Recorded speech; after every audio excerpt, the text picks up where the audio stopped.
हरे कृष्णा, राधे राधे। आज हम सुनेंगे कार्तिक मास में सुनी जाने वाली धर्मराज और बुढ़िया माई की कहानी। एक बुढ़िया माई थी। वह व्रत नियम बहुत रखा करती थी। एक दिन भगवान के घर से यमदूत बुढ़िया माई को लेने आए।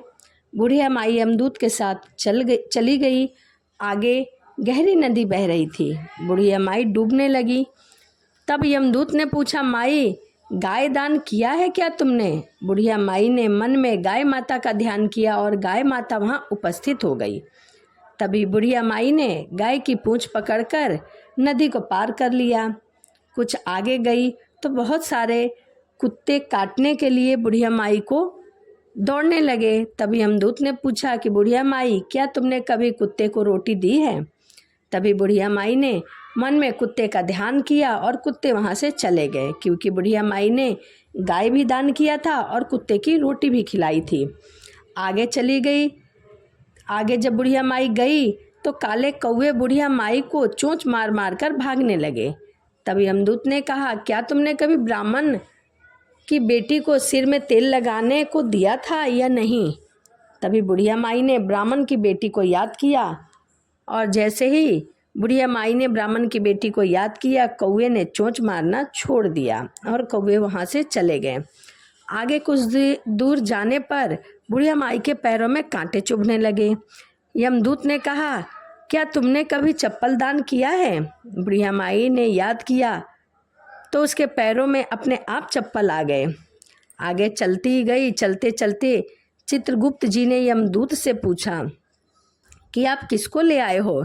यमदूत ने कहा, बुढ़िया माई ने बहुत दान पुण्य किए हैं, लेकिन धर्मराज जी का कुछ नहीं किया, इसीलिए आगे का द्वार इसके लिए बंद है। तब बुढ़िया माई ने विनती की कि मुझे 7 दिनों के लिए धरती पर जाने दीजिए।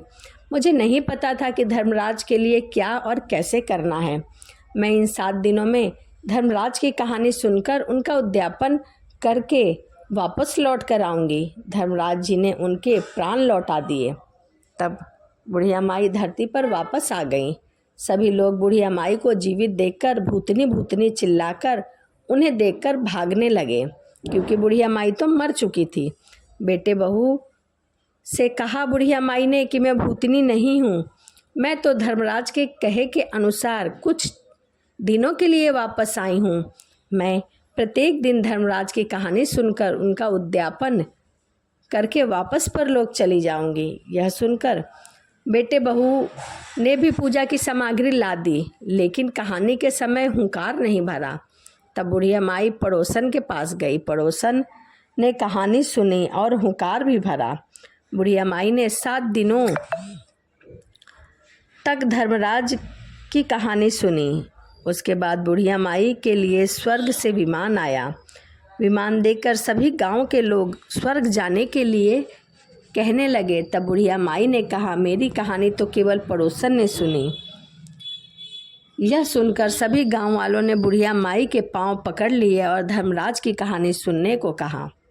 बुढ़िया माई से कहानी सुनने के बाद सभी गांववासी विमान में बैठकर स्वर्ग को गए। सभी गांव वालों को देखकर धर्मराज ने कहा, मैंने तो केवल बुढ़िया माई के लिए विमान भेजा था, परंतु इतने लोग कैसे आ गए? तभी बुढ़िया माई ने कहा, मेरी कहानी इन सभी ने सुनी है, इसीलिए मेरा आधा पुण्य इनको दे दो और स्वर्ग में वास भी दो। तब धर्मराज ने भी सभी गांव वालों को स्वर्ग में वास दे दिया। सो हे धर्मराज जी, जैसे बुढ़िया माई को स्वर्ग दिया वैसे सबको देना। कहानी सुनने वाले को, कहने वाले को, हुंकार भरने वाले की, सभी की मनोकामना पूर्ण करना। तो यह धर्मराज और बुढ़िया माई की कहानी थी, जो कार्तिक के महीने में सुनना अति शुभ माना गया है। तो आप भी बुढ़िया माई और धर्मराज की कहानी ज़रूर सुने। वीडियो आपको कैसी लगी कमेंट ज़रूर करिएगा। चलिए इसी के साथ वीडियो को समाप्त करते हैं। यदि आप मेरे चैनल पर नए हैं तो प्लीज़ चैनल को सब्सक्राइब, लाइक करना ना भूलें। तो चलिए मिलते हैं अगली वीडियो में। राधे राधे, हरे कृष्णा।